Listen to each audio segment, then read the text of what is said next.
Hi guys, so nice to see you again. Welcome back to my channel, or if you're new then just welcome. Please consider subscribing. I'm sure you will find a lot of interesting stuff on this channel. There are tutorials, there are reviews, and today I wanted to do something different. Today is a makeup chat about some of the latest releases. And before I start, I just wanted to say, for anyone wondering, that this makeup was done using the Sugar Pill Fun Size palette, which I have reviewed on my channel before. And as for all the other details, you can find them on my Instagram post with this makeup. The first thing I wanted to talk about is the newest Jeffree Star and Shane Dawson restock, and also adding some new items. I think the fun thing that they did was revising the mini controversy palette and adding the green shadow to it instead of a light beige. And they also released this shadow as a single, so if you already have the mini controversy palette old version, you can just buy the single.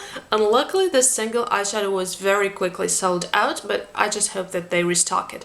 And I actually ordered this palette. I did not own the previous one because I thought the color story was kind of weird, and you know me, I'm not a big fan of neutral colors. But with the green, I feel that the color story is already much better, but it is still a bit strange. However, I think it pairs just perfectly with the Jawbreaker palette that I have. I honestly hope that I can get back home soon, because as you can see I'm still stuck abroad. So that when I swatch the new palette I can actually show them to you side by side. But anyway, I will just explain quickly that the Jawbreaker palette, in my opinion, lacks some of the metallic colors. It has metallic pinks and purples and yellows and oranges, but it doesn't have any metallic blues or greens, which is exactly what is present in the Mini Controversy palette. And also the Mini Controversy has this bright matte blue color and matte magenta purple color, which is also something that, in my opinion, Jawbreaker lacks. So I think if you bring them together, they're really gonna make a perfect combination, like with all the colors you can possibly wish for.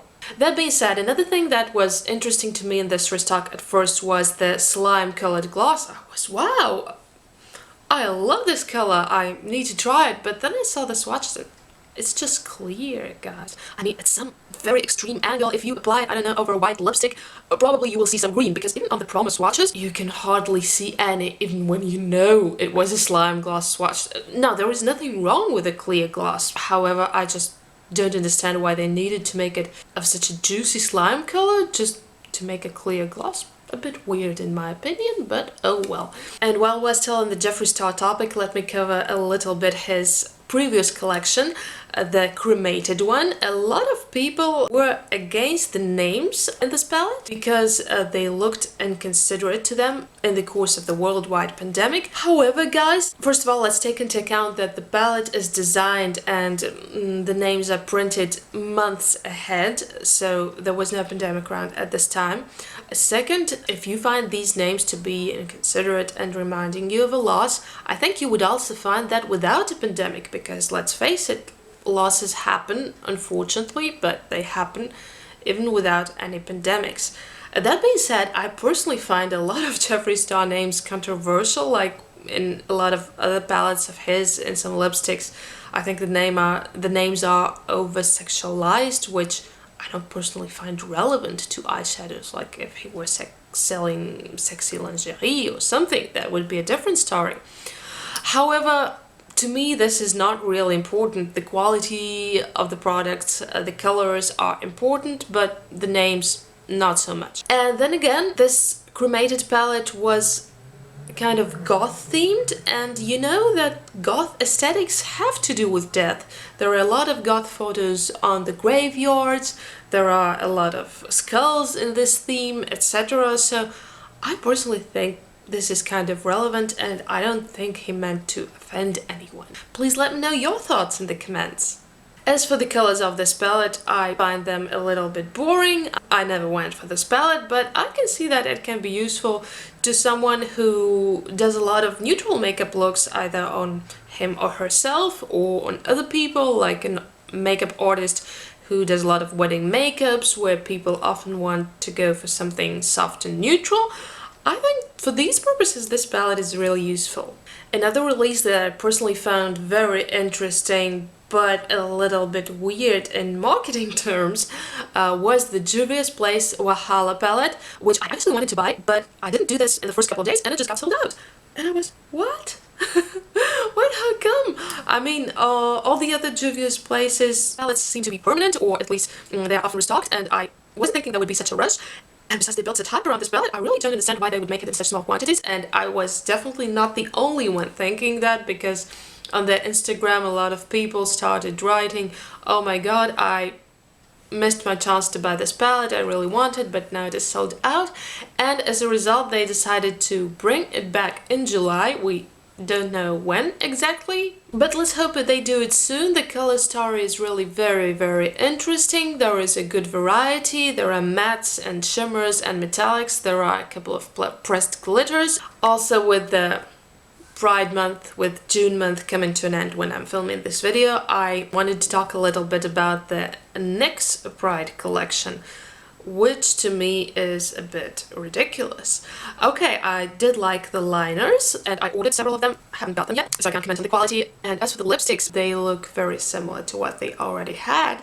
And as for the palette, I think this is a bit outrageous, because it's the usual Vivid Brights palette, which they just put in a different carton, wrote something like Happy Pride, etc., and they are selling it as a Pride palette. What? I'm sorry, what? This is your regular, permanent, not even a limited edition that you restock palette.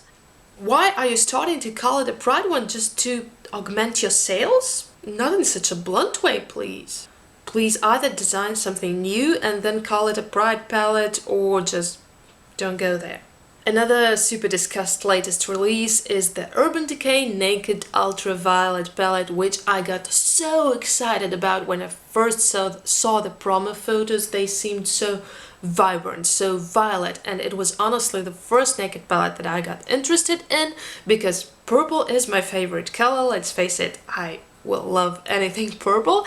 And as for the neutrals in this palette, there were not too many, and I figured, well, I never really buy neutrals, so probably having a couple just in case I do makeup on someone else probably would be a useful thing. And all these violets, oh my god, so beautiful. I can see myself doing a violet smoky eye, I can see myself doing a violet and pink vibrant something on my lids, and I really wanted to get it, judging by these promo photos. But luckily, before I could, I saw the first swatches here on YouTube and also on Instagram.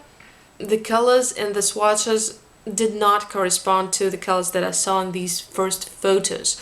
They were warmer and paler. I'm not saying that it is good or it is bad. This is actually a more neutral palette, as I understand now. So these are muted violets, muted magentas, muted pinks, and what I thought was a dark purple is actually a dark grey brown. And the neutrals are more on the peach side rather than on the cold side, as I had thought initially. So it isn't a bad palette. It actually makes a great neutral with a violet subtext palette for someone, but this is just not a palette for me anymore. Not vibrant enough, not ultraviolet enough for sure.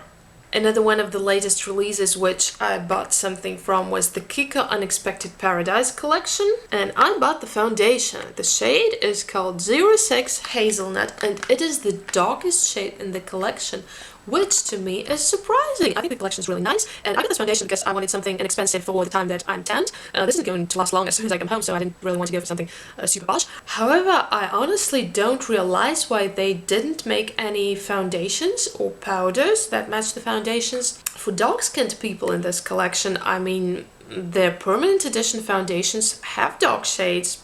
Why not make them in this collection? Honestly, very surprising to me. And one more concept I wanted to discuss with you in this video was the new MAC Underground thing. If you haven't heard about it, they are introducing this MAC Underground program where you should sign up as a MAC lover on their site, and you will get some news about their super limited releases. You can order from their site the moment that they're launched, and they claim that they will never be re-released. So this is something super exclusive, and the thing they did this time was a rainbow highlighter. Well, rainbow, I mean, it looked rainbow in the pen, but actually when applied, I saw the MAC video, well, it's just a highlighter. Like, maybe you can spot some different color shifts in it, but overall it looks more, you know, silverish, something like maybe under some angle under the light you can spot, oh yeah, there is like a tiny pink reflect, there is a tiny blue reflect. And I think they launched 1,000 pieces of this one, and it was sold within an hour. I personally didn't find it special, and no, I did not sign up and I did not get it. On one hand, it's an interesting marketing idea which would encourage people to sign up to get something exclusive and limited, but on the other hand, a huge company like MAC and making only 1,000 highlighters? I would reconsider this for at least like 10,000 if I were MAC, but of course it's up to them to decide. However, I think something that is sold within an hour isn't going to hook up people so much, because, you know, when you sign up you think, oh, I'm going to get something exclusive and this is nice and this is cool, but when you understand you have to rush and buy it the moment that it is launched, otherwise it will be sold out within minutes, this just becomes stressful and you think, oh no, God, I'm not signing up for that. I'm not putting myself through this stress. I'll better go have a cup of coffee. So these are my thoughts on the latest releases, guys. Please let me know what you think of these collections that I mentioned, or probably you want to talk about some other collection. And please also let me know what you think of this video format, if you would like to hear like a monthly digest about the newest releases from me, if you would like to hear it anyhow differently, or if you're not interested in this, you're more interested in tutorials, reviews and other stuff like that. And don't forget to check out my Instagram. By the way, there on the stories I sometimes talk about makeup releases too, and I'm also testing stuff which does not always end up here.